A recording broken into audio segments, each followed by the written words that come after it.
we gon' run it. Hit the field, blast off, watch them all fall. This is AFC North talk.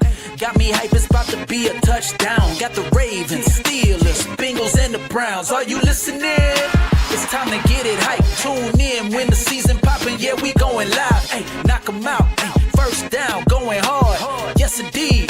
AFC North talk. Let's go. Ay, AFC North talk. Welcome to another edition of AFC North Talk. Here we are. Q should be coming soon. Sorry for the delay. We all had last minute. I think everybody had something, so we had to delay a little bit. We apologize. Our bad. Before we get started, the polls out there. Patriots, Steelers. We have 2 super chats, so let's get that real quick. Steelers play like trash. Correct. But I got them over the Pats this Sunday.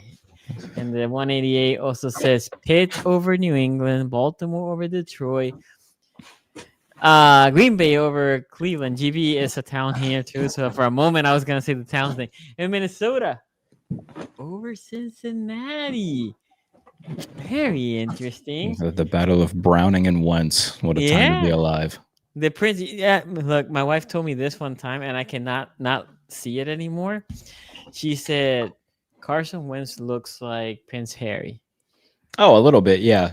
And I cannot not see Prince Harry was in shape and had a better it's just face. Yeah. Anyway, we'll see. We'll start. Like I said, posts out there. Patriots, Steelers. Jared, I forgot to pull the injury report. Is Joey Porter playing? No, Joey Porter is out. Alex Highsmith is out. Deshaun Elliott is out. Derek Harmon's questionable, but he was a full participant Friday, so I assume he's going to be playing, which will be a big up to the run defense, which they certainly need right about now.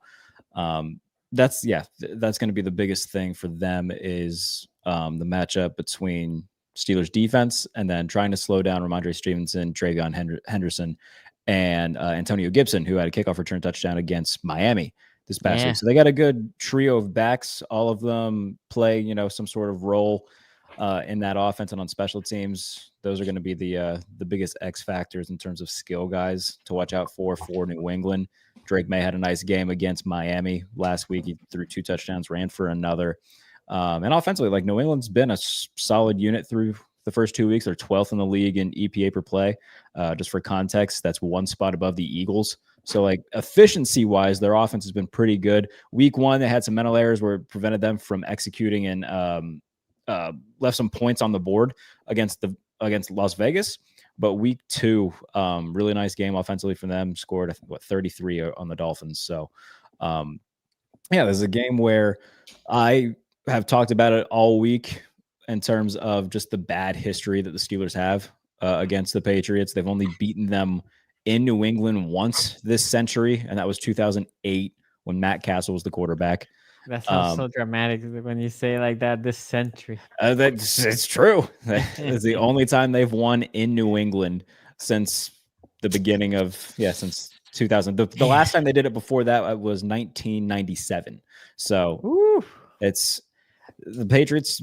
It's just one of those things where, the franchise seems to have another franchise's number. And, for the longest time, it was, Brady and Belichick just owned the Steelers, and they did. But even so, whenever, the last 2 games that they faced, Bailey Zappi on a Thursday night looked like God. And the year prior, in 2022, Mac Jones and the Patriots beat them, where Mitch Trubisky had, oh my God, Mitch Trubisky. It was week 2 in 2022. Mitch Trubisky. It's kind of crazy. He had an interception where it looked like he threw it into a Patriots defensive meeting. Nobody could tell where he was going with the ball. He just threw it into a defensive back room of the Patriots, and they lost that game. So, they just obviously, 2 years ago, 3 years ago, different personnel, different players, and whatnot, and what have you. But historically speaking, they've just struggled against the Patriots, and this isn't going to be an easy game for them in terms of the players that they're going against and also the coaches that they're going against. Josh McDaniels over the year has had his way with Mike Tomlin in terms of just his offense is running roughshod. And again, a lot of that was Brady, But, Josh McDaniels is a good offensive coordinator, bad head coach, good offensive coordinator, good offensive play caller. And that's, he's a guy who is always evolving, and Mike Tomlin is not. So I'm worried about that matchup. And I love Mike Vrabel as a head coach. If I had it my way, the Steelers would have moved on from Mike Tomlin and hired Mike Vrabel as their new head coach this past offseason.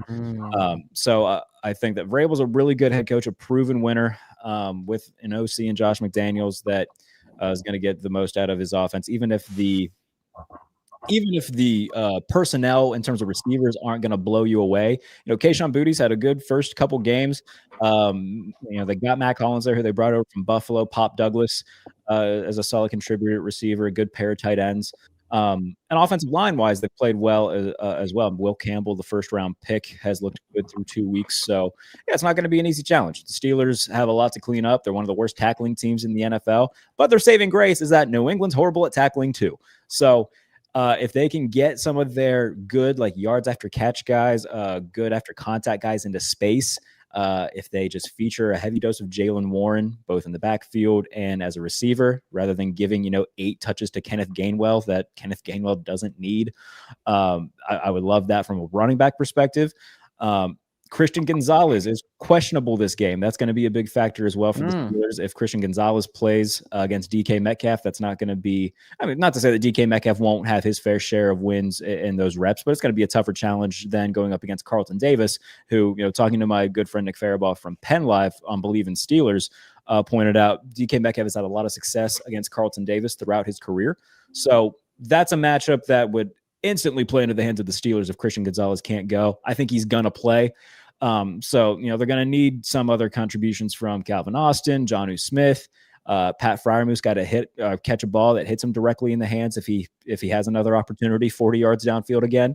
So it's got to be a total team effort, as it does every week. That's not exactly groundbreaking analysis in that regard, but if they can take advantage of the Patriots' poor tackling, and if they themselves can eliminate mental errors, communicate better, and overall just finish plays, finish tackles, and just clean up some stuff that is cleanable, then they can come away 2-1. And if they do that, you look at their next month of opponents. It's Carson Wentz in Ireland, then the bye week, then whoever the Browns have at quarterback off the bye week, Jake Browning and the Bengals. So it's an easy stretch of quarterback play where they can feasibly start 4-1. But if they're in a 1-2 hole, there's a large difference between being 3-2 and 4-1, 5-1. So this game incredibly important for them. Got to get the job done. Got to take care of business in a place. AFC opponent too. Yeah, so they got to take care of business in a place that they've struggled to take care of business in for a long time. It's crazy because my thing with these teams, and this might sound like a theme later on as well. I don't know where these teams are, to be honest. The Steelers, if we go by 2 weeks, the Steelers are an atrocious defense. That's not what I think they are, but just what have they looked, right? And they're missing key players. But the Patriots are also off defensively. Did I say offense? I meant defensively. They're a horrible defense, right? But I don't think that's where they're going to be, or I don't even think that's what they are. But that's what they have been. Patriots, similar, right? Patriots defense has not been good. Now the one place that the Patriots have been decent is against the run game. They got Genty ran almost nothing in that game. Can the Steelers establish some sort of a run? Now, the other guy for the Steelers, if you think about offense here, DK has been fairly quiet through the season start. Now that doesn't mean that he's not gonna be good, but so far, you don't hear DK that much, right? It's not like the Steelers have world beaters around him.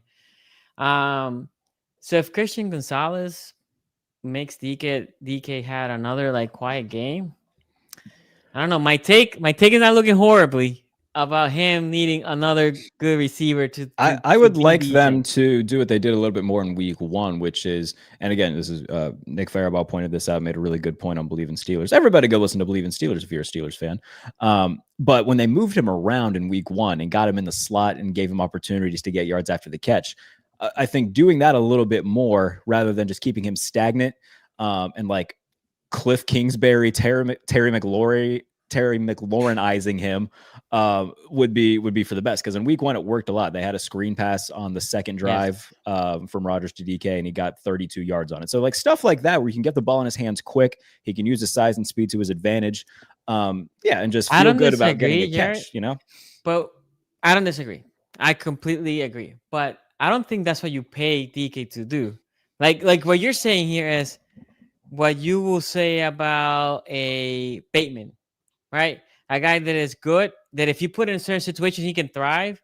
That if maybe you leave him static, he's not going to be as good or as effective, right? Well, Bateman is a wide receiver. Oh no, I mean that's not what I'm saying. I'm saying that you should move guys around regardless, because they can make plays at different spots. Like DK can make the jump ball downfield and whatnot, but if you can put him in different opportunities in different spots to take advantage of the shortcomings of a defense, yeah, you absolutely should. The biggest thing that we've criticized, and to come back to Cliff Kingsbury here, the biggest thing that we criticize him for is that like he had still all pro level DeAndre Hopkins in Arizona and would just keep him at left wide receiver, and it was so predictable for opposing defenses. They, all right, we know where DeAndre is going to be, so we can kind of scheme around that. For the Steelers, and Steelers fans said this forever with George Pickens too, like if you can move him into the slot and take advantage of that, then you absolutely should. Doesn't mean that's all he can do, but for a guy that size and that caliber, he shouldn't just be stagnant and whatnot. If you can scheme up some stuff for him, scheme up easy touches for him as well, then that's something that you should do, just as a smart offense.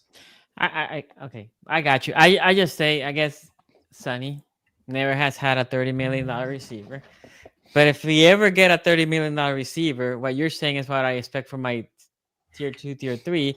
I expect my $30 million guy to be a guy that, I mean, the Ravens, by the way, I think is number 1 in the league of pre-snap movement. Like they move a lot. They move people pre-snaps a lot. Zay Flower does his bread and butter, right? Anyway, other than that, again, these teams, I cannot pinpoint what they're good. Offensively, they both seem to be, definitely the Patriots seem to be better than I thought. Question here, Jared, is on the passing game for those running backs. We talk about the rookie Henderson. He's really good on the open field. How those linebackers going to react when he's out there, right? I remember PQ wasn't great. I know you have Peyton Wilson supposed to be that guy, because those are easy completions for the quarterback, especially if pressure's getting there. I think, not to sound oversimplistic, other than turnovers obviously completely changing this game, this is a game for your boy, TJ Watt. If TJ Watt is causing havoc, and even if it is pressure, constant pressure, making May throw quick, making May uncomfortable, I think the Steelers win. I think the Steelers win by a touchdown, but it will feel like they have control of the game. Yeah, and getting pressure hasn't been the issue with the Steelers defense. Yeah, it's finishing. Not even that. Like they can't finish because the secondary is just allowing guys to get open too quick. If you look at pass rush win rate and pressure rate, the Steelers are top 5 in both. So like they're doing their job. It's just the quarterbacks are able to get rid of the ball quick because the Steelers are just getting eaten alive in the secondary. So, and that's, I was a guy after week 2 who said, all right, I need more from TJ Watt. And then, when new information becomes present, we evolve and we can change our opinions a little bit. TJ Watt and the defensive line, they're kind of doing their jobs when getting off blocks and doing some fun twists and stunts and whatnot to get to the quarterback.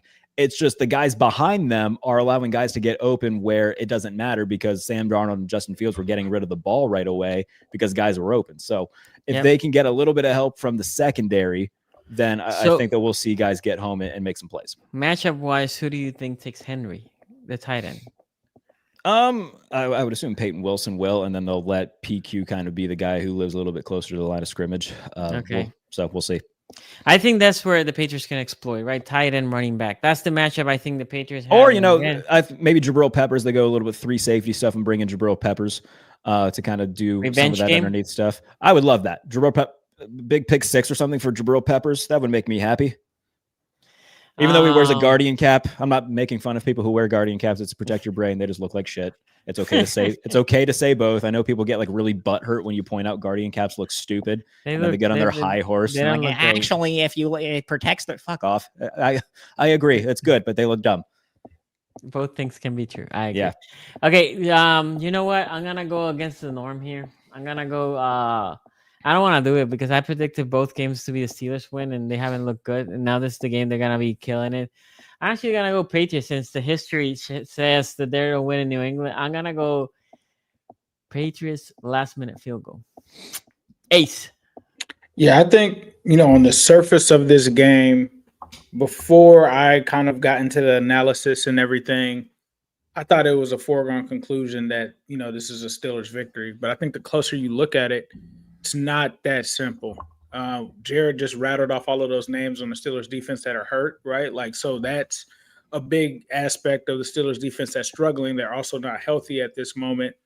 And you have to wonder how that's going to affect them. The Patriots, I didn't expect them to be a team that could put up 30 points. They put up 33 last week. As you kind of said, Sonny, the whole reason that I kind of know the Patriots head coach is basically he's known for his defenses. So you've got two defensive head coaches kind of going at each other, and Tomlin. And is that Patriots defense what it really is? Because that was a defense without Christian Gonzalez. So Christian Gonzalez is coming back this week, which we don't know. I think he's just questionable right now. I have big concerns on if he's able to take away DK, what can the rest of the Steelers offense do? Because technically I would say, okay, maybe they can lean on the run. Well, the Patriots defense is good against the run. They're one of the top defenses in the NFL against the run as it stands right now. But I still feel like this is going to be a situation where Aaron Rodgers is going to have to lift the Steelers to this victory. Right now as it stands, I don't know if I can trust the Steelers defense right now. I don't know if I can definitively say that they're going to be able to slow down Drake May and the rushing attack and all of that. I'm just not so sure about it just because how they have started the season. I'm going to still pick the Steelers here. But I think there's a lot, and I'm looking at the ELO forecast and everything. It's a very close game. This game is, I think it's the closest one on the ELO forecast. Yeah, so looking at it, originally I'm like, nah, there's no way that this is. But when you kind of sit it down, and then the other thing that makes it even more close, if this game was in Pittsburgh, I'm like, oh yeah, I'm taking the Steelers. I agree. But the fact that it's also on the road, I think is going to make this one a tough one.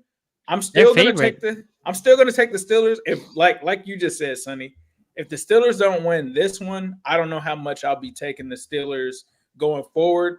But I think that this is the game. It's not necessarily a must win, but I think from a Steelers status standpoint, the defense has to respond in this one.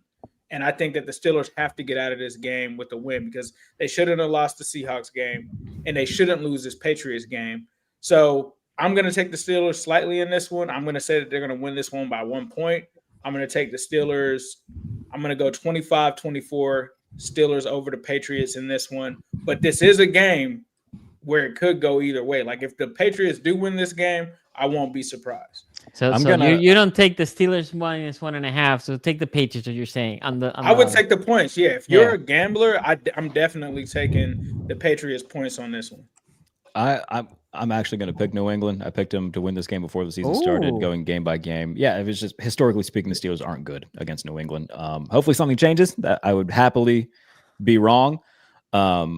Because like I said, if they can get to 2-1, then you look at their next month of quarterback play that they face. It's Carson Wentz, a bye week. Whoever the Browns are going to play is probably still going to be Flacco, I assume.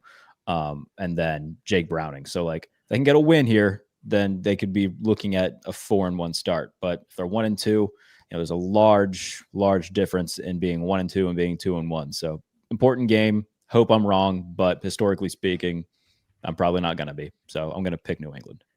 Cute. Yeah, I mean, I just don't really trust New England that much. I think Drake May is a little bit still undercooked as a prospect right now. I watched his game last week against the Dolphins. I saw a lot of people kind of raving about it. I still saw some of the same issues that he's always still had in those first in his first year, still there with him. This offense, the defense isn't really that good for Pittsburgh. They might be getting Harmon back. Is that true? Right? He's a full participant Friday. Questionable, but it looks like he's going to play. Yeah, I think this is every once in a while the season starts and things look away and you're convinced, oh, this team's just going to have a terrible defense. And then they tighten things up. I think the Steelers defense had tightened things up this week against the Patriots. Inexperienced quarterback going up against the experience of the Steelers all that stuff. And, you know, at the end of the day, who I trust more, offense is run by Drake May or offense is run by even this version of Aaron Rodgers. I think I still go with Aaron Rodgers there. So I got Pittsburgh. They don't win in New England. That's a great point that Jared brings up, historically speaking. So maybe this is kind of like, we'll get to this in week 6 where I'm like, I don't think the Browns are going to win despite the fact that they might have a chance, right? But it's in Pittsburgh. So maybe that's what goes down there. But until I see it, I'm going to just take the Pittsburgh Steelers here. I have to believe that has more to do with Tom than it does just like whatever happens in New England. That's fair. I mean, the last 2 times they've played the Patriots and lost, both of them were in Pittsburgh. So we haven't had we haven't seen a Steelers against New England post Tom Brady in New England game yet. So this will be a first. Poll wise, 68% Patriots. Shocking. 68 is crazy. I'm so surprised. I'm starting to. A year in, I think I've got a good feel for our viewership here. Hey! Last week they went Steelers, and then they got disappointed, Anyway, so. Garrett, I know we have you for a little bit short stay. Yeah, sorry everybody. So... I'm cutting out early today. I'm going to go see Big J Okerson, so can't miss that. What is your comedian? Oh, yeah. What is your picks for the next 3? Let's see. I'm going to pick. Heartbreaking. I think the Ravens are going to beat Detroit on Monday night. I'm looking forward to that though. That should be good. Like if the Infinity Gauntlet version of both teams show up, I'm excited to see what that game could be. I hope that we don't see the week 1 version of the Lions, just because I want to see I want to see what both of these teams look like in terms of the best version. Remember a couple years ago on Christmas when the 49ers, was it that game when Purdy threw like 1 billion interceptions? Was that Christmas against the Ravens? Yeah. So okay, I'm happy I'm remembering right. Yeah, where he just crapped the bed and the Ravens won by like 19. And I was like, all right, come on now.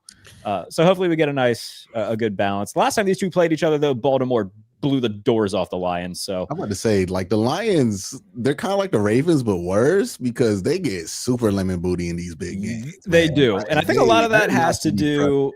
with the fact that they just don't have the quarterback who is an elite quarterback.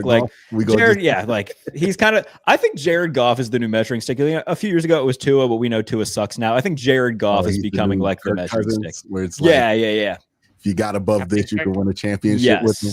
Yes, I think it's now the Jared Goff line instead of the Tua line or the Kirk Cousins line. Has it always been the Jared Goff line though? Maybe, yeah. He's been there throughout all of it. I think so. He's always hovered around whatever the line is. I think now he just becomes the line. I think there's been times where people have convinced themselves, but it's like, hey, him, Ryan Tannehill, Kirk Cousins. Hey, look, we're arguing over a Hyundai Sonata and what's another car that's similar to a Hyundai Sonata? Sedans, you go. Hyundai Yeah. Sonata, Ford Focus, Forte, Toyota Camry, Honda Civic. You went from a Civic to a Camry, but it's the same thing. Murray.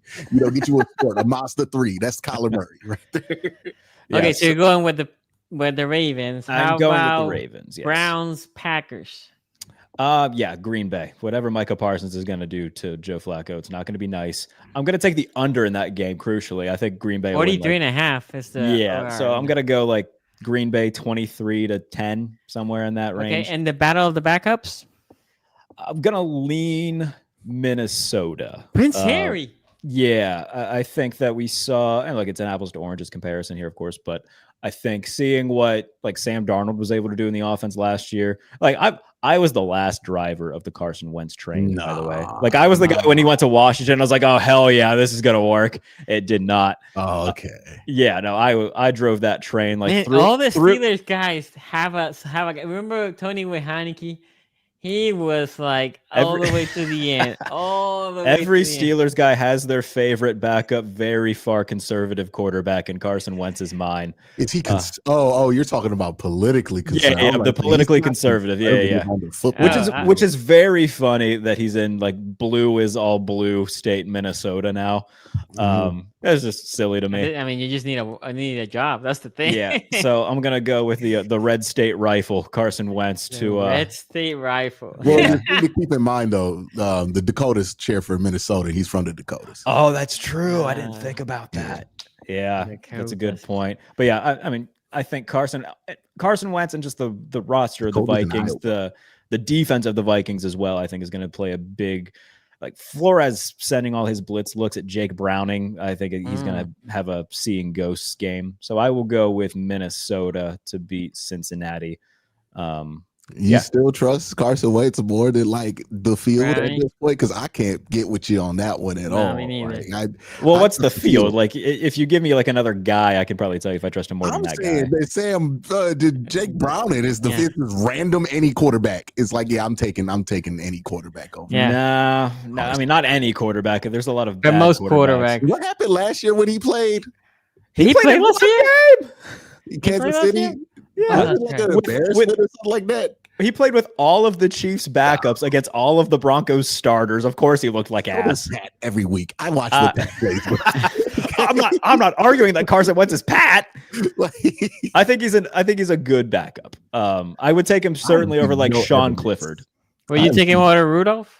Would I take? No, I think Rudolph's better. There you go. That's the I mean, feel. that's just That's telling you right now exactly what this is, dog. That's your feel right there. I don't know. Rudolph.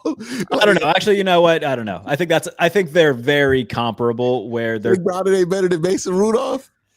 I don't know, man. Jake Browning just came in and threw 3 picks. Quarterback. Yeah, Jake Browning came in and threw 3 picks to the Jaguars, and the Jaguars just couldn't put him away. If he's playing like any other team, I think they lose that. So. I think at the end of the year, you guys are gonna be more with me in the Jaguar stance. Oh, did they stink? Yeah, they're Oh, average. you right. No, I'm planting I'm planting my flag. I'm gonna keep it there. I'm gonna stay with the Jaguars. You still pick. I think believing we'll in be all right. Trevor? Yeah, I have a horrible feeling that this is gonna go as good as my Carson Wentz takes did. So. It looks like it's. I mean, without the peak of 2017, right. Well, I mean, 2022 was no. It was 2017. Carson was about to win the MVP that year. I know. Until he It got wasn't hurt, yeah. 2017. Yeah. No, you're right. So that's where I'm at on this weekend. Maybe I'll live to regret the Vikings pick, but I just think defensively, like that edge is too big. Where So you only picking the Ravens for AFC North. You're going the other 3. oh yeah, I guess so because I picked New England. Do you think that Minnesota's gonna get like super blitz happy? I would. You see, I don't. It's a horrible idea. 'Cause, Yeah, like, with all you gotta Jamar do is just toss Chase? it up to Jamar 1-on-1. You're just making you're giving them a solution. I don't know. See, my thing is, and their next And then, topic like, is if the you do Browns. that, what are you gonna leave backside and a cushion, the T? Like, did Jake Browning can like make those quick decisions? If anything, Yeah. he can't stretch the ball downfield worth shit, but he can make those quick decisions. But I even- feel like if Brian Flores goes, I'm gonna blitz him. That's gonna be. Hugh, I mean, I but got even- Jamar on my fantasy team, so I'm good with it. I think Yeah. we overrate the hell out of Jake Browning is what happens. No, but I'm sorry, not Ace, Jared. Oh, you're like if they're gonna blitz not- and they have Jamar on an island, if they give cushion, all they're gonna do is just here the, Jamar Vikings 1-on-1 corners? beat and get all the yak. And if they put him press, Oh, who is the they're gonna tell Browning that's just throw not it good. far. Yeah, they're gonna say just throw it far. However far you can throw, just throw it far. Jamar, go get it. No, it's not even gonna be. I'm gonna throw it far. It's gonna be easy shit. He's Jake Browning. He sucks. So like, it's gonna be just throw something easy across the field. But if you give Jamar 1-on-1 coverage and Yeah, he it's not breaks loose like he can, Yeah, then he don't GG. got to do much. Like his life doesn't have to be that. difficult. They're starting corners: Isaiah Rodgers and Jeff Okudah on the outside, Byron Murphy they're at nickel. fucking cooked. I'm sorry. Yeah. Oh my god, Jeffrey Okuda. yeah. Jeff Okudah. Yeah. Jeffrey, Yeah. who is he guarding? Is that the one? Yeah, that's the one that's getting. I think No. Rodgers is the one. I'm pretty sure. And then There's Okudah's the no two. way we're getting Jeffrey on Jamar. Throw that bitch up. It's equally as bad on T. And you gonna blitz on top of that? You gonna not give him inside help with the line? Oh no, please. Come on, Brian Flores. We'll see. Please be smart. Flo's Play- a smart guy. He'll figure it out. Okay. Well, we'll be talking soon all 3 games. Jared, thank you for being here, man. Appreciate Yep, you. I'll see everybody on Tuesday. Hopefully, I'm wrong about New England, but good luck to everybody. I'll see you guys next week. So, Q, I have the Browns here. Q next. Browns Packers. This is for me is an interesting game because this is the first game that Packers are going on the road.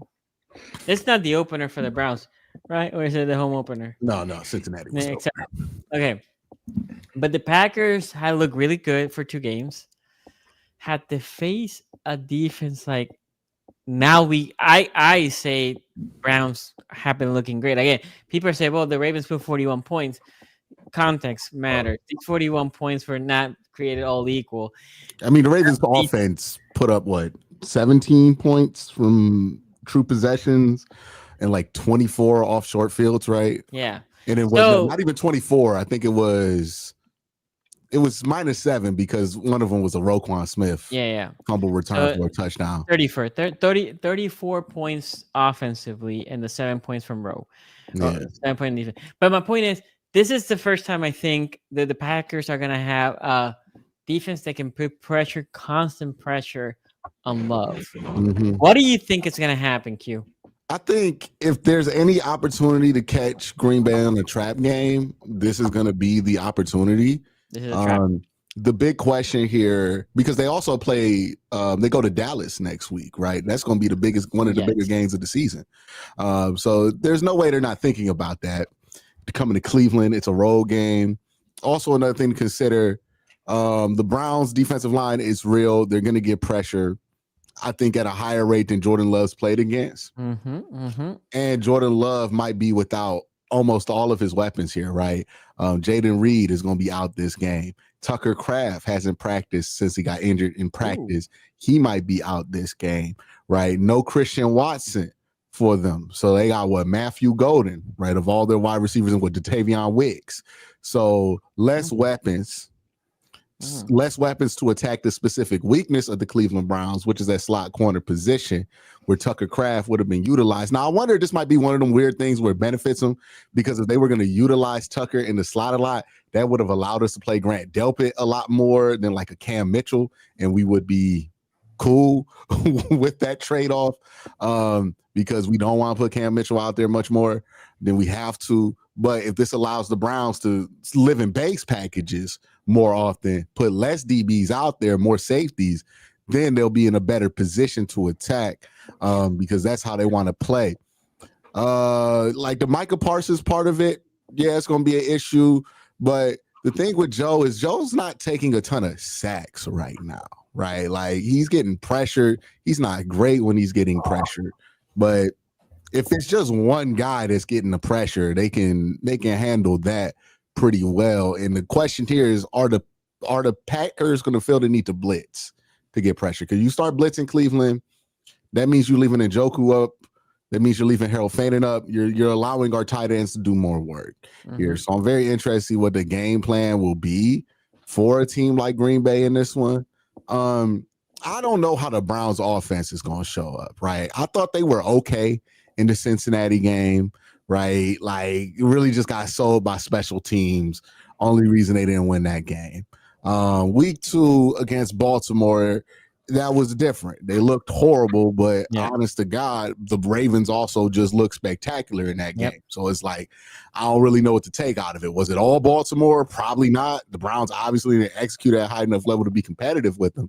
But this wasn't an offense we thought at all at the beginning of the season, well, you know, we can be competitive with some of the best defenses in the NFL. This is not what this was ever going to be. So when Baltimore plays like that, it's not a surprise they look like that. The Green Bay Packers can be that, but the question is, are they going to give the same effort that the Ravens did? The Ravens are a rival. The Browns were talking shit before the game. People were, they got Ray Lewis down there. Like the juice was there for Baltimore to play that well. The juice is not going to be there for Green Bay to play that well. So I don't know if I'm going into this game as drab as most of the fan base is. I wouldn't be shocked if we won. I'm not going to predict us to win, but I wouldn't be shocked if I'm going to put this in PJ Walker versus the 49ers territory. I'm not bold enough to say it's going to happen, but I do think we need to give this more thought that this could happen than people are giving it right now. And if the Browns could get that win, that would be huge, because then, you know, they get out this first 6-week stretch with 2 wins. I think you call that a dub for you. You 2-4. Do you play the easier part of your schedule? You got a better chance to dig yourself out of that hole. You get to play Minnesota. Maybe they're not going to be at full strength by then. We'll see what they look like there. But yeah, so I think this is a little bit more even than people are saying it's going to be. I'm going to take Green Bay. I don't got a score prediction or anything. And the only reason I'm taking Green Bay is it's been 2 weeks. I've gotten 2 different samples from the offense, and none of those samples have put up many points. And I think also for the Browns to win this game, no matter how good the defense plays, they can't just force 3 and outs. They got to get turnovers. If they don't get turnovers, they're not going to beat them, right? They're going to have to pressure Jordan Love, get him to make some bad decisions, and get some interceptions in this game. They can't do that, they won't win. If they can't do that, they will win. 7.5 is the line. I think I'll take that. Browns plus 7.5. I actually think the Browns win outright. Also, we might not have a field goal kicker. Yeah, even better. Go for it. Up for and though. I might be think young way cool. Oh, so you guys are bringing him? No, I don't know. Our kicker got injured in practice. I don't know what they're gonna do. But actually, I have the Browns winning this game. When I said that I was so impressed with this line, I'm not joking. This line for me was even. I ranked them number 1 in the offseason. I think they're better than what I thought they were gonna be. I don't think Love is ready for this. For me, is can they hold the running game also like they did in Baltimore, right? They need to hold that running back to minimal gains and make Love beat you with pressure. I actually don't know if they need turnovers if the offense of the Browns don't turn the ball over itself, right? So if the Browns don't turn the ball over, I don't know if they need turnovers. Green Bay has Micah Parsons. They have Gary, right? Those are 2 rushers. They're pretty good. I mean, Parsons is really good. Gary, I think, is pretty good. The Browns present one thing their quarterbacks hate the most. Yes, Miles Garrett is great, but besides an edge rusher being an elite all-time great, right? Like some people will say Parsons also, it's the pressure in the middle. That's not a norm. That is not a norm. And the Browns can pressure you through the middle. And if what happens is, which I think is what's going to happen, Jordan Love is going to roll. Miles Garrett might have just easy sacks in this game. Like, oh my God, you're coming to me. Here's a hug. Pop, go down. I don't know. I said in the beginning of the year, I thought Cleveland was about 7 games. That's what I thought, 7 to 9. I thought that the floor was 6. I think this is one of their wins. Other than the trap game, also is a road game from a central team, right? They might not even care about being in Cleveland. Trip, though. Yeah. Oh, that's right. Yeah, it's Milwaukee though. It's Great Lakes. Yeah, so it's like a 2-hour flight. So, but they might just not only is a trap game, for them it's an AFC game. For the voting poll, this is like the game that means the least, right? Like we were gonna be talking about the the Bengals. We can call it what it is. Nobody gonna give a fuck if they win or lose this game. Exactly. Like if they lose it, people be like, "Wow, they lost to the Browns." But then they're gonna be on the Michael Parsons returns to Dallas. Exactly. But I actually think it's not necessarily they're not gonna lose or I don't think the Browns are necessarily gonna win because they're overlooking the Browns. I think that D-line is gonna bring havoc and they're gonna make themselves. You know what? Let's not get anybody more hurt. Very These young people, team to the Packers. Yeah. So I have the Browns winning 13-10. Very low score game. Defensive struggle. Take the under. Take the 7.5 for the Browns. Actually, take money line at that point. Ace. What you got? Yeah, man. I can't see it, bro. This is a very good Packers team. This is a Packers team that some people think, I don't know if I'm on board with it because I already was a fan of what they were doing last year. I don't know if I'm on board with the Super Bowl predictions, but people are looking at this team as one of the top teams in the NFC right now. The way that they're playing on defense, I think the same can be said about their defensive line going against the Browns' offensive line. Like that, you're talking about Micah Parsons, Devontae Wyatt, Rashawn Gary. This is going to be the battle of defensive line versus defensive line. And I'm just not so sure the Browns' offensive line is going to hold up just to similar, like you're saying, Sonny, that you don't think that Green Bay's offensive line is going to hold up. But I think what it comes down to is Jordan Love is a good quarterback, right? So when I look at the quarterback situation, Joe Flacco versus Jordan Love, if both of these defenses are on, I'm trusting Jordan Love to score more points than Joe Flacco at this point. Now, Q did make a good point. Their offense isn't the healthiest, right? When you talk about some of the injuries that they are currently going through right now, that is very true from that standpoint. I just think that Jordan Love and some of the nucleus that the Packers have put together over the years, they have some under the radar guys that some people just may not be familiar with. And I think when you talk about a guy like, I'm really interested to see what Wicks is able to do now that he's not the fourth guy. He's kind of been overshadowed. Dontavian Wicks, not too many people know about him. But anytime he's been there as like that fourth guy, he always makes plays out of nowhere. So it's going to be interesting to see what he can do with more snaps. Dobbs is solid. Golden is solid. Luke Musgraves was supposed to be their tight end one. He obviously fell behind Tucker Kraft. They took two of those guys. It remains to be seen if he's ready to step up. This could be a game for him, for them to kind of benchmark and see what they have within him right now. But then at the running back position, you have Josh Jacobs. I just don't see many weaknesses with this Packers team. I'm not saying that they're just amazing, but they're other than maybe Aaron Banks, that's the only thing that I can look at and say this Packers team has a weakness. Everybody, I mean, it's any given Sunday, so anybody could always pull the upset or win. I just think that the trajectory that this Packers team is on, I think they're just too strong at this standpoint for the Browns as it stands right now. So I'm going to take the Packers in this one. Okay, so fan vote. Q, what do you think is a fan vote since this is your team? It's probably 50-50. 52-48.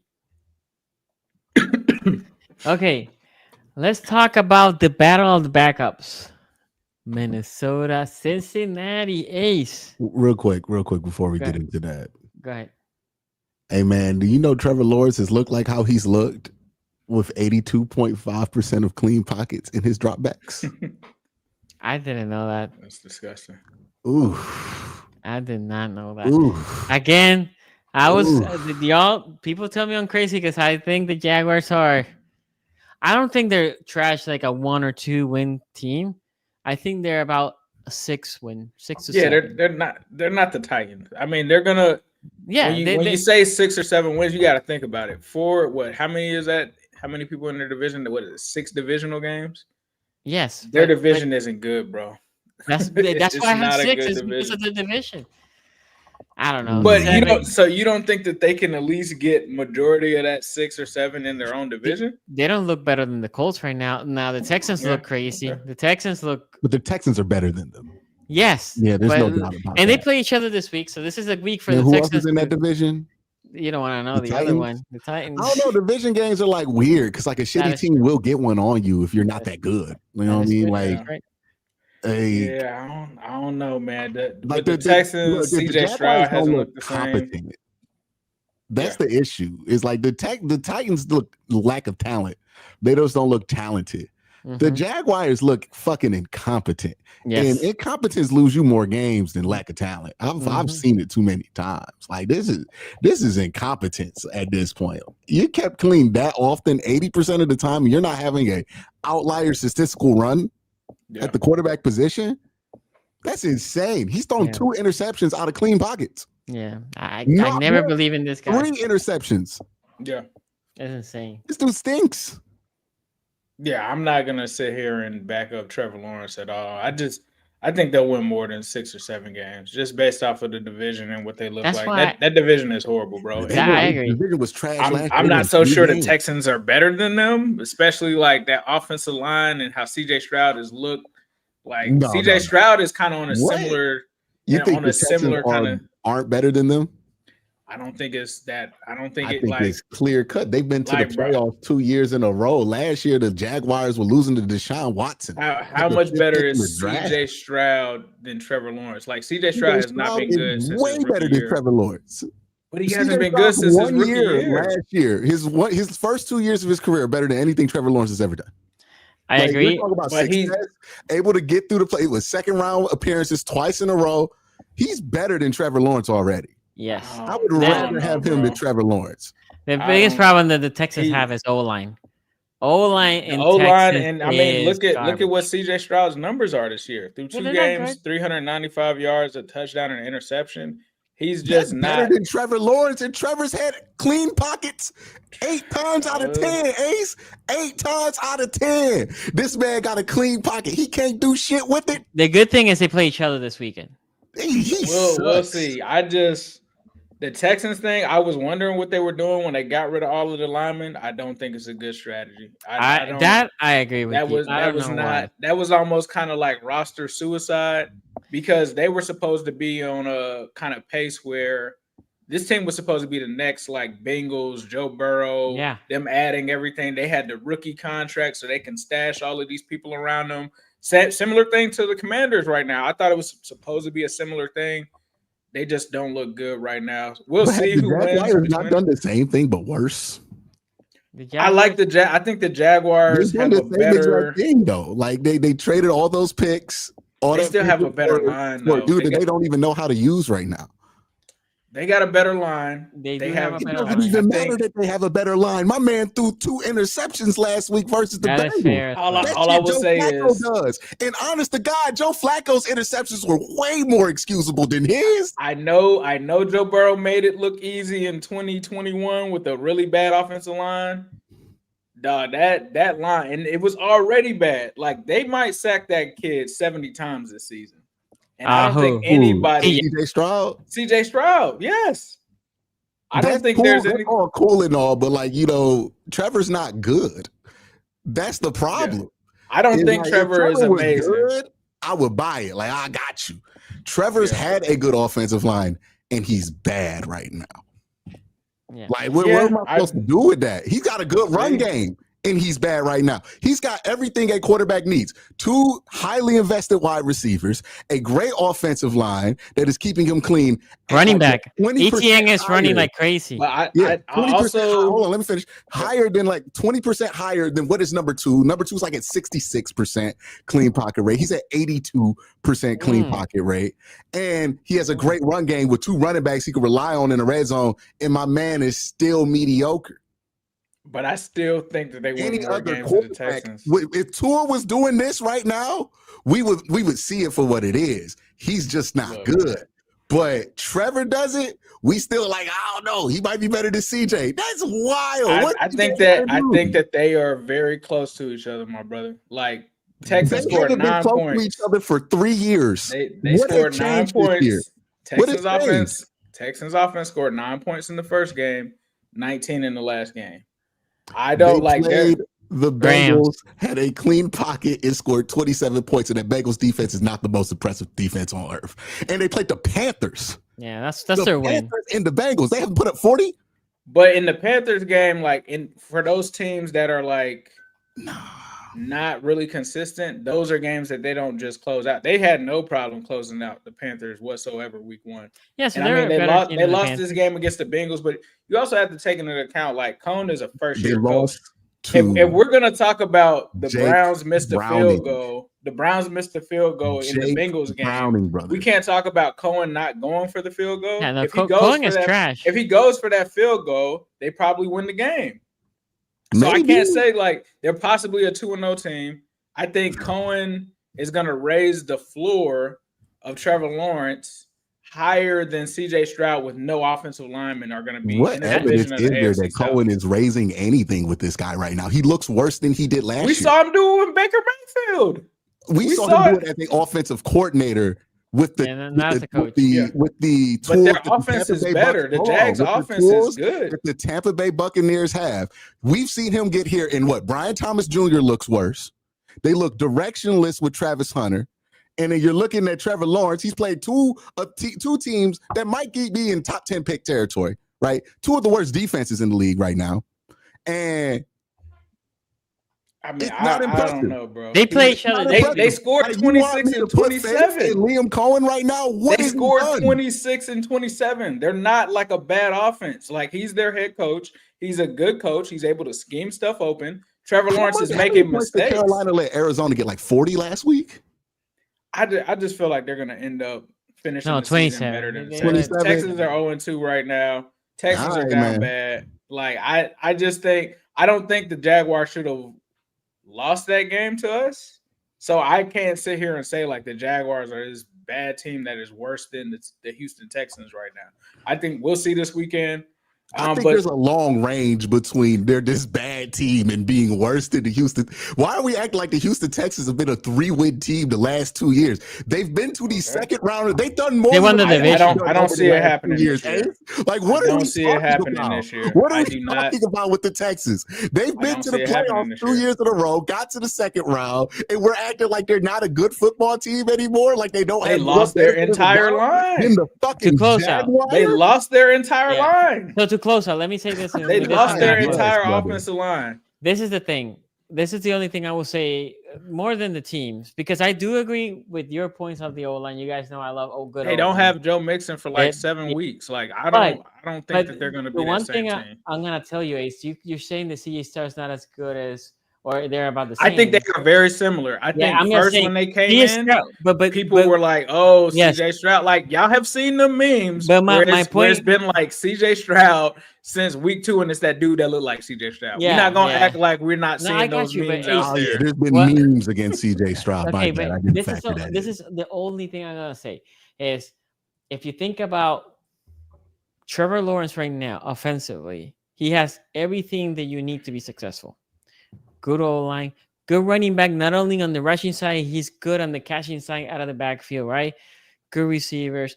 And you flip it to the CJ Stroud, their running backs are not being good right now. Nick Chubb does not look good. That is fine. Doug Wait, Peterson why was do some we act shit like last was year. bad What for are we CJ? what Hold are on, we wait, talking hey, about? Like, hey, bro, You said Trevor Lawrence had 2 years where he threw for 4,000 yards. All right, we're not gonna act like he just has been some dog shit. I'm saying he's the same person as CJ Stroud. CJ He's Stroud not. did the same he's thing. not. He's clearly not. They're different. How was he not? He's been more successful in the playoffs than Trevor Lawrence. He's been more successful win-loss record-wise than Trevor Lawrence.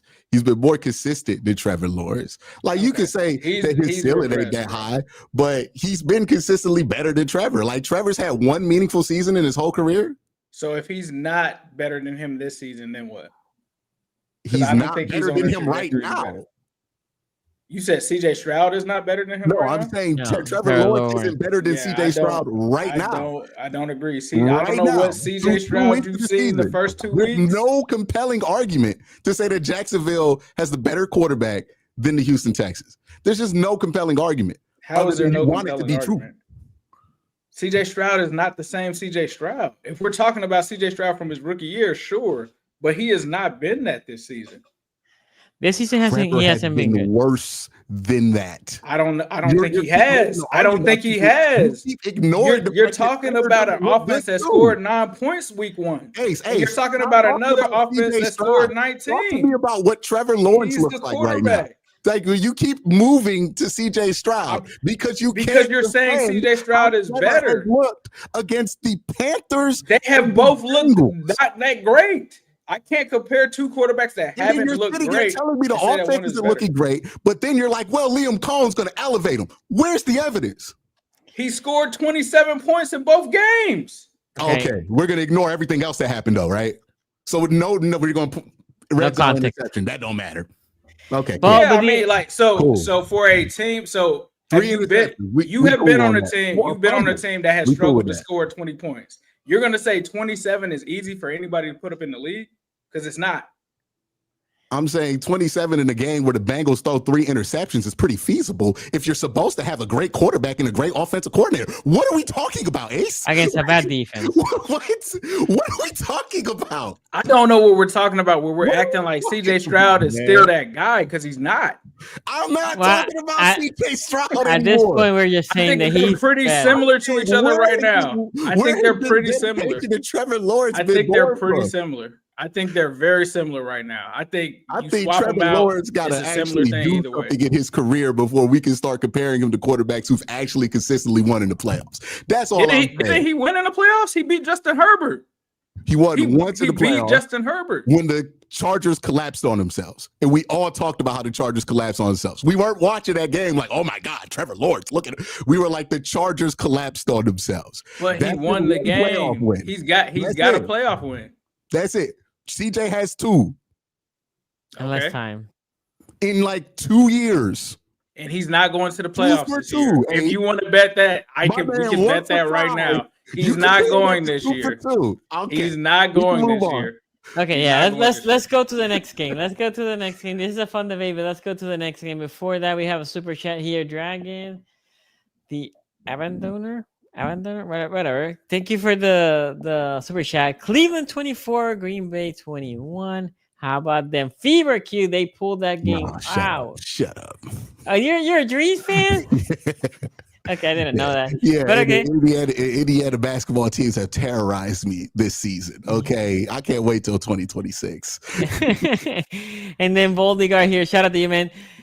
I love this debate. LL Ace. To Q's point, I think Rams and Bucks, that's what I was kind of trying to say, are much better than the Bengals and the Panthers, especially defensively. Hey, I do agree with that. That you can't pick who your schedule is. At the end of the day, I think when it's all Yeah, said you and put done, that in the context. when it's all said and done, It don't Sonny, matter. if you want to put context in this, we could talk about who's going to be the better team at the end of the season. And I guarantee you it's going to be the Jake Brown is Jaguars. better than I both guarantee of you them, it's going right? to be the You cool Jaguars. enough. Cool.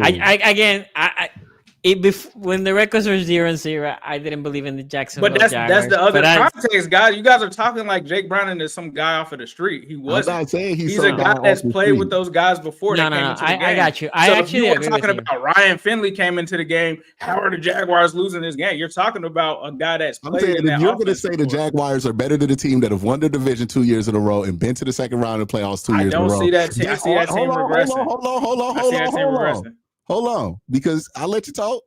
All right. If you're going to try to sell me that that's a team that's better than the team that's been to the playoffs 2 years in a row and has won the division 2 years in a row, then Trevor Lawrence and the Jacksonville Jaguars ought to be good enough to beat a Bengals team without their starting quarterback. That's all I'm saying. I think that's a fair expectation.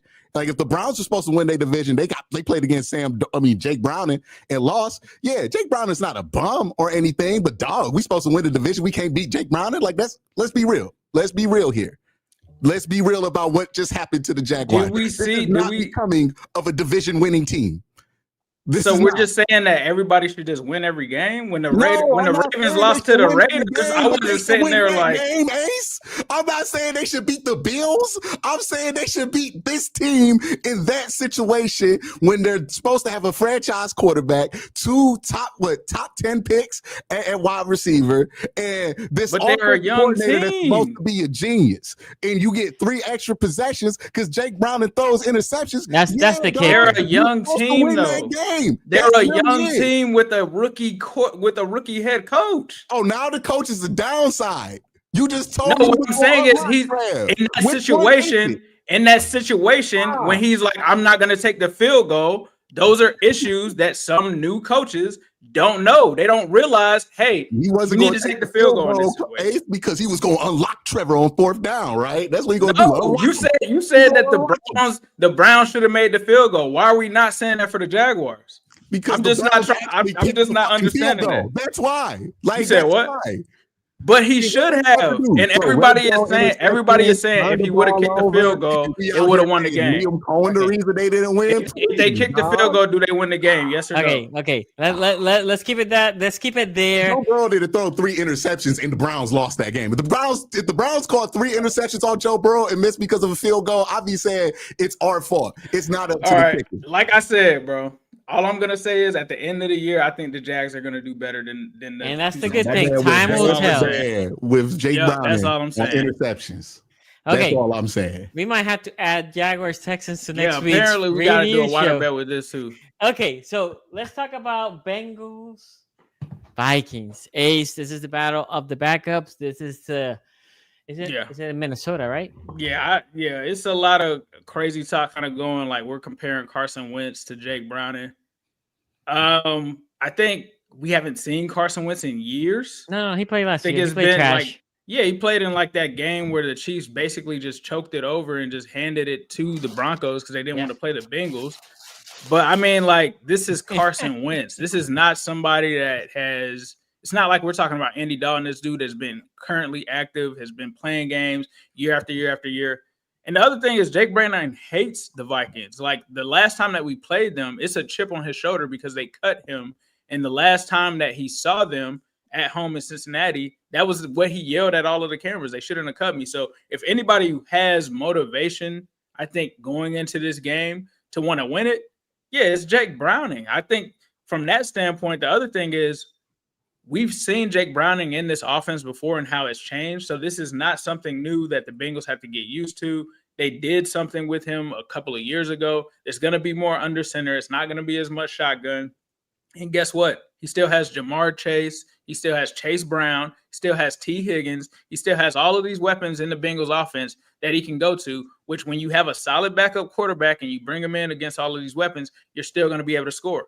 And like Sonny just said, like, bro, he's going to throw the ball to Jamar Chase. He has 16 targets in that game. Like when Joe Burrow is playing with Jamar Chase, he doesn't get 16 targets. He had 16 targets the last game. You can bet your bottom dollar that he's going to target Jamar Chase, that he's going to target T. Higgins. And these guys are guys that have proven when they played with Jake Browning last time, yes, they can still be productive without Joe Burrow. Are they going to have the 266 games and stuff like that with Jamar Chase? Probably not. But he just had 150, $165 last week with Jake Browning as his quarterback. He can do the same here. The other thing is, I think like when it comes to the Bengals defense has been one of the top defenses in terms of getting turnovers in the league. Until that stops, that's what their bread and butter is. They're not allowing that many points, and they're also trying to get points off of turnovers, and they've been able to do that. That's one of the reasons Trevor Lawrence should have thrown 5 interceptions in the game. 2 of them were dropped. So Cam Taylor-Britt and Geno Stone, these guys have been playing really good in that secondary, which everybody said was going to be the weakness coming in. They have shown up. Jordan Battle has had, I believe, 2 interceptions through 2 games. The fact that it's Carson Wentz back there, and then you're talking about also now if Christian Darrisaw plays in this game, they better pray that he is because they got a practice squad guy at left tackle against Trey Hendrickson.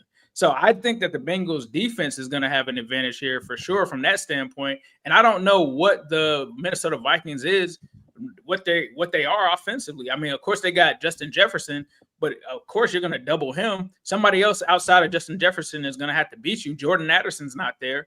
So who is it going to be for this defense, for this offense? Is it going to be Aaron Jones? Guess what? He's not playing either.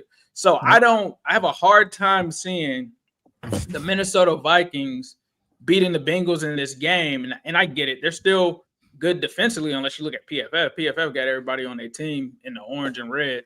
But they do have a good safety out there. But I think it's going to take more than just Brian Flores' defense. I think you're actually going to have to score points in this game. And I think the Bengals with Jake Browning as their quarterback are still going to be able to score in this situation. And they know what the situation is, right? The Bengals have to play the Detroit Lions, the Green Bay Packers. They know that that's a tough stretch. They cannot afford to lose a game like this. And I think that they're going to be ready. I mean, the other thing is Zach Taylor's job is on the line right now.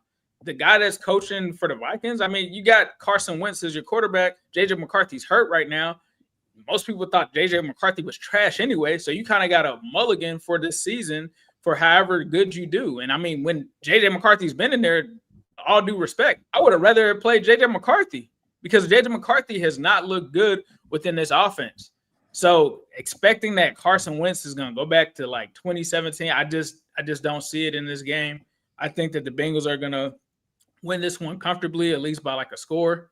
And so I'm going to take the Bengals in this one. I think maybe if you want to say a couple weeks down the line, sure, but no, there's no way I can pick the Vikings with Carson Wentz to win over the Bengals with Jake Browning. So you have Bengals comfortably.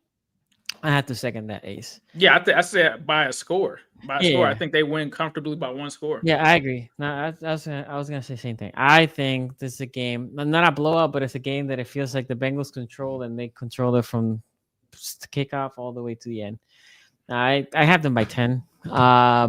Thing is, you're correct in this. The Bengals are very opportunistic defense, and they create turnovers. And I believe the Wentz likes to give opportunities to the other team to get set turnovers. So I actually believe this is a game that the Bengals get a couple turnovers, and then you have, I think Trey is going to have a good game. If the Vikings have in my opinion, any way to win this game is if they can somehow, I'm not predicting this is going to happen, by the way. I just think if the Vikings win is because somehow they were able to pressure Brownie with 5, and they can put enough people in almost like man zone in a way that they can produce turnovers. I'm not predicting this. I actually think the Vikings don't have that ability. I think they produce a lot of pressure with blitzing, and if you're gonna take that risk, you're living in a dangerous territory. I don't think you had the corners to, not even to cover Jamar Chase, to avoid him getting loose in the backfield or in the open field. I think the Bengals win, like I said, by 10 points. Whatever the score, 30-20, I think. I think I think Brownie's a decent quarterback. This is going to be his last year in the Bengals because I think he's a free agent and somebody's going to give him an opportunity. He has a stretch here too. Next year. You be in Dallas? Yeah, that's the team that usually signs the big backup. Maybe. Hey, Bo, they traded for Milton this last past year. The third. Yeah, they love making a big splash at backup. So anyway, I think of all the games, I think this is the one that I'm more comfortable of the four of the AFC North. Q. Yeah, and I don't think this Vikings defense is as good as they were last year. I think that's another key piece to this, right? It's, to me, it's less of a question of who do you trust more, Carson Wentz or Jake Browning. I mean, I don't care about that question, right? They're not good enough quarterbacks to really change that, right? That's a conversation reserved for the better quarterbacks in the league. This is more a question about whose support do you feel more? Do you feel the Vikings support or do you feel the Bengals support around the quarterback, right? The Bengals have Jamar Chase, T. Higgins, and a plethora of tight ends that they could throw at this problem with Chase Brown, who we know that Zach Taylor's not really going to utilize too often. And then the Vikings, you look at it there, they got what? Justin Jefferson? That's it. Addison's not playing. Thielen. No, Thielen, he's cool. Aaron Jones, he's out. He's out. Left tackle might play, but it's game time decision. Might play. Yeah. I think Vikings gonna get hit with a little reality here. I got the Bengals winning this one. I just like what they got going around the quarterback position more than Minnesota, and the defense for Minnesota that's supposed to be that flagship for them. It hasn't been bad. I don't want to make it out to be like Minnesota's defense has been bad, but if we're talking about the dominance that they had in 2023, 24 points against the Bears. That's not what they were last year. 22 points against a second-year quarterback, really a first year because he hasn't played 17 games yet. Yeah. And what's his name? Oh, Penix. Sorry, Michael Penix, right? Like, it's not like they've been going through world beaters. They played Caleb Williams, who's been struggling so far, and they've played the Atlanta Falcons with Michael Penix, right? Now, again, I don't think that Jake Browning is like dramatically better than those guys, but I think he is around what you can expect from those guys, right? Like, we don't really know what Penix is or what Caleb Williams is. On any given night, they could be worse than Jake Browning. They could be better than Jake Browning, but Jake Browning is probably this level of quarterback play they've been getting. Fortunately for the Vikings, they don't really play a real quarterback until what? Maybe you can say week 4 against the Steelers. Are we counting that? Maybe week 7 against Philly? And then they play the Chargers, Detroit, Baltimore. We'll find out about that defense in those 4 weeks. But yeah, I'm not really buying this defense right now for Minnesota. We talked about their corner situation. I feel like that didn't get spoken of enough. They got Jeffrey Okudah. Is that one of their top 2 corners? Yes, sir. Is Jeffrey Okudah about to get matched up on Jamar Chase? Or T. I've seen what Jamar Chase does to Greg Newsome. And Greg Newsome is so much better than Jeffrey Okudah. Ohio State's greatest. Yeah. Look, there's been a fair amount of those. I don't want to get Buckeye fans mad at me. There's been a fair amount. There's been a fair amount. You there? I'm like, hey, Chase Young, where you at, brother? I thought Chase Young was going to be spectacular. Mm-hmm. Next Miles, right? Yeah, that didn't happen. That didn't happen. But yeah. Yeah, I got the Bengals in this one I think the Bengals will win this one. The question is, like, does Jake turn the ball over a ton? Like, who turns the ball over more? But again, if we having a turnover contest, I'm not taking the team that employs Carson Wentz that was my point. and avoid the turnover. He's going to give you a couple. Yeah, like nah. If both these teams turn the ball over a lot, I'm pretty sure the Bengals turn it over less. But yeah, I got the Bengals in this one pretty easy. The other thing is there's going to be opportunity to run this ball. I know the Bengals are not the greatest team of running, but well, they do I'm like running expecting- off the draw, right, out the gun. So then maybe that's a good week for it. yeah, Because the if they thing is, blitz you could call enough delay, runs. get to that They- second level, get to the middle. Yeah, they might call more this win. Anyway, Ace, what do you think is the fan vote? Fan vote. Probably say 58-42 Bengals. 69-31 Bengals. Okay, game of the week in the AFC North. Ravens, Lions. You know what? Q, I'll let you start first. I want so badly for the Lions to win this game, but I know they're gonna let me down. The Lions just don't show up in big moments. They're not a big time team. I just don't believe in them anymore as that kind of a team. Jared Goff's not really a big time. Like, he'll show up in some big moments. I don't think this is one of those big moments he'll show up for. The only thing that I got going for the Lions here is the Ravens have put up 41 points the last 2 weeks. Yep. I don't imagine they're going to put up 41 points in 3 weeks in a row or 40 points plus in 3 weeks in a row. I don't know when the last time that's ever happened in Ravens history. I imagine maybe 2019. Maybe 2019. So they're due for a little bit of a slowdown here in the point production. The unfortunate news for the Lions is that Derrick Henry had his down game last week. So Derrick Henry will probably be back with the vengeance this week.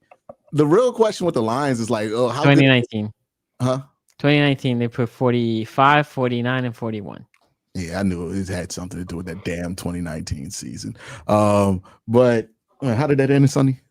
I don't want to talk about it. But yeah, I think I'm gonna have the Ravens here. The question is really like with the Lions defensive line, which one's the real one? Same question with their offense, right? Last week they were pretty decent. The first week of the season against the Packers, they look bad. Are the Packers just that good, or are the Lions really struggling without Ben Johnson there as the offensive coordinator?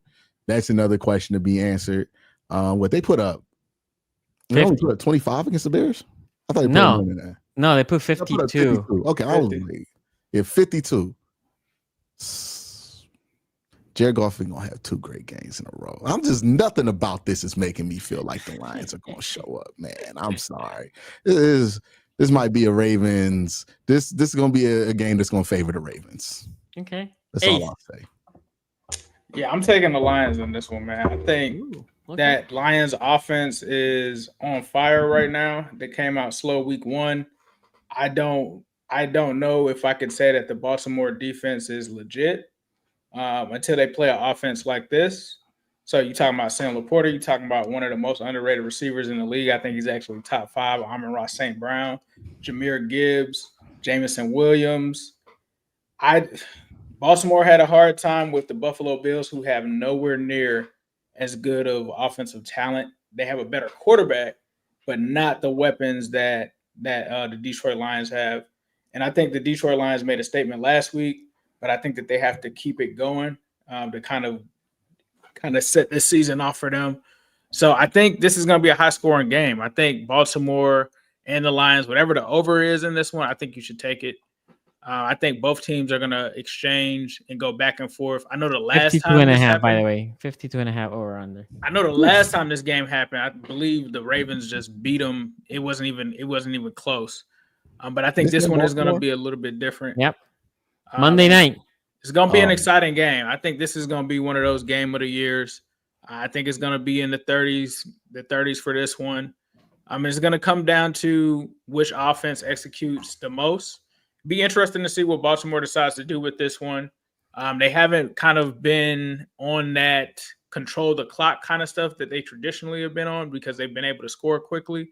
So it's going to be interesting to see what they mix from that standpoint. I think if that's their path, that's the path that they should take is control the clock, keep the scores high. But when you've got Derrick Henry and things are going, don't take your foot off the brake when it comes to that. because if you want to keep that offense for the Lions off the field, that's the path to victory. The Lions defense, I mean, it is what it is. Like, they got Aiden Hutchinson. That's about it. Jack Campbell, Branch, like, those are their guys. But overall, they're just not really a great defense. So they're going to have to be great against Baltimore in order to do something to give their team back the ball or try to stop Baltimore, because I don't know if anybody can stop that Baltimore offense right now as it stands. So I think this is a shootout. I think whoever has the last possession at the end of the game is going to end up winning this one. And I'm going to go with Detroit on this one. Yeah, it's going to be one of them games where they doing that stupid chant. They flashing them stupid lights on and off. And I was darkness. They're going with the darkness theme. They wearing the all black. All black. Everybody in black. Come to the funeral. It's a blackout. Blackout. I don't know. You called it a funeral. It's kind of a jinx, but I mean, that's I hope I'm wrong. I hope Detroit shows something, man. But I can hear it in the back of my head. They be doing, and just Derrick Henry getting a fluke ass 80-yard touchdown after being held to like 10 yards in the third for like 2 quarters. I'm looking forward to it, but we'll see. Lamar Jackson, Monday Night Football stats, 7-2, almost 2,000 yards, 22 touchdowns. Yeah, I know what Lamar does on Monday Night Football. Okay. Yeah, it's happened to me. Okay. Look, this should be a fun game. I don't know what Detroit is, Ace. Different from you. They put 52 last week. They put 17 the week before. They put the 52 against a Bears team that God knows I don't believe in them. They could be better than the 50. They are better than a 52 pointer. Nobody is as bad as a 52 pointer. I mean, that rarely happens. That game, Detroit played like it was the Super Bowl.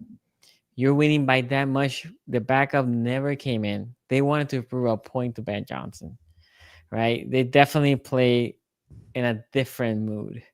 And it was a rivalry game. It was a division game. Different from here. What the Baltimore Ravens did last time we played golf. Sorry. We were able to pressure him with 5. And that was it. The people they're talking about, Laporte, I don't know if Laporta was there. The rest of the guys were there. Gibbs and all those, they were all there. Which Roquan's going to show They do have their offensive line is a little different now, though, right? They had your boy from the right tackle position. I'm blanking now. Penny. So he was there. Yeah. I think the O-line for the line has been great. If anything, last year they had Seiler. This year I don't even know who the guard is. They got Ratledge now from Georgia.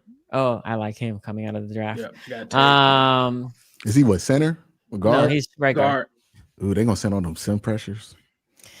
My point is the question for me here is how physical the Lions going to be, because the Ravens are going to be physical.